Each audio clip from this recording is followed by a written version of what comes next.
नमस्कार। अगर आप यूपी पुलिस या यूपीएसआई की तैयारी कर रहे हैं, तो यह वीडियो आप सभी के लिए इम्पोर्टेंट है और कई भी एग्ज़ाम के लिए वेरी इम्पोर्टेंट है। हेलो दोस्तों, नमस्कार। दोस्तों, अगर आप यूपी पुलिस या यूपीएसआई की तैयारी कर रहे हैं, तो यह वीडियो आप सभी के लिए वेरी इम्पोर्टेंट है। तो जैसे आज का चैप्टर है मानवाधिकार। मानवाधिकार के बारे में पढ़ेंगे, तो चलिए देखते हैं। मानवाधिकार। राष्ट्रीय मानवाधिकार आयोग यह संवैधानिक संस्था है। संवैधिक संस्था विधिक संस्था यानी संसदीय विधि द्वारा गठन होता है। यह मानवाधिकार यह मानव होने के नाते प्राप्त अधिकार होता है। आगे बात करते हैं जाति, लिंग, राष्ट्रीयता, धर्म के आधार पर बिना भेदभाव के प्राप्त अधिकार होता है। नेशनल मंडेला का कथन लोगों को उनके मानवाधिकार को उचित करना मानवाधिकार को चुनौती देना है। ठीक, आगे बात करते हैं यूडीएचआर क्या होता है। ये बहुत इंपॉर्टेंट है। यूडीएचआर मानवाधिकार की सार्वभौमिक घोषणा, international covenant on civil and political rights. इसका full form international covenant on civil and political rights. आगे बात करते हैं दोनों संयुक्त रूप से यूएन महासभा द्वारा 10 दिसंबर 1948 को अपनाया गया। यूएन को 163वीं बैठक तीसरा सत्र है। मानवाधिकार के जनक प्रो हैनकिन है।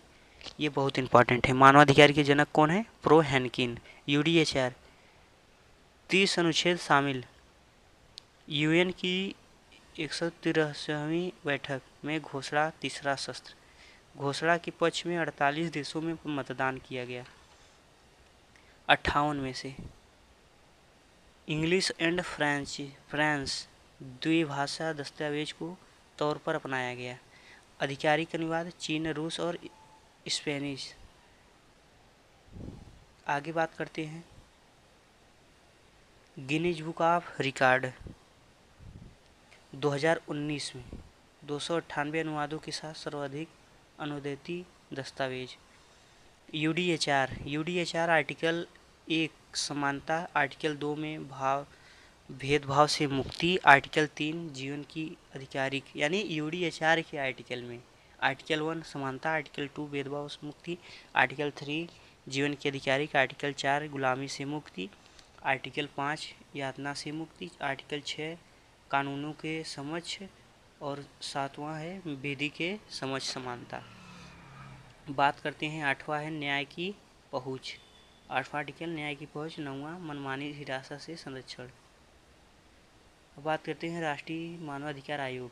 राष्ट्रीय मानवाधिकार आयोग का गठन 12 अक्टूबर 1993 में हुआ। इसकी संरचना इनमें एक अध्यक्ष होता है और 5 पूर्वकालिक सदस्य, 7 पदेन सदस्य और 4 पहले 4 थे अब 7 हो गए। ठीक, अब बात करते हैं पहले 4 सदस्य में थे एक महिला सदस्य बैठाया गया। कुल सदस्य 1 + 5 + 7 13, पहले 1 + 4 9 सदस्य। अध्यक्ष, पूर्व न्यायाधीश, मुख्य न्यायाधीश। ठीक, अब बात करते हैं पूर्वकालिक सदस्य 5 होते हैं। एससी के अवकाश प्राप्त वर्तमान न्यायाधीश। एससी यानी जानते हैं ना, सुप्रीम कोर्ट होता है, और एचसी मतलब हाई कोर्ट होता है। 2 सदस्य के मानवाधिकार होता है। इनमें एक महिला सदस्य अध्यक्ष होती है। पदेन सदस्य 80 आयोग का अध्यक्ष और एसटी आयोग का अध्यक्ष, अल्पसंख्यक आयोग का अध्यक्ष, राष्ट्रीय महिला आयोग का अध्यक्ष, ओबीसी आयोग का अध्यक्ष, बाल संरक्षण आयोग का अध्यक्ष। अध्यक्ष एवं सदस्यों की नियुक्ति राष्ट्रपति द्वारा होता है। 6 सदस्य चयन, सीमित और सिफारिश पर।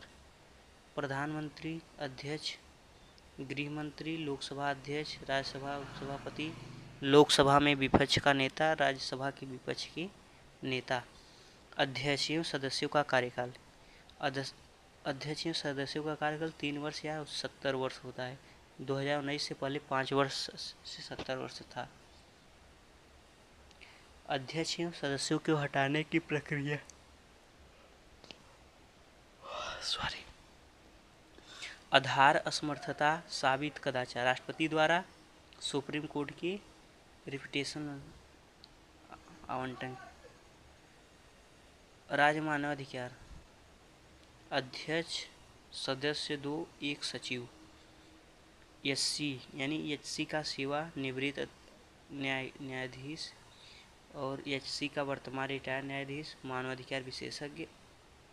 नियुक्ति राज्यपाल द्वारा होता है और त्यागपत्र राज्यपाल को दे सकते। चयन सीमित के आधार पर मुख्यमंत्री कौन कौन होते हैं? मुख्यमंत्री, गृह मंत्री, राज्यसभा अध्यक्ष, विधानसभा और उपसभापति।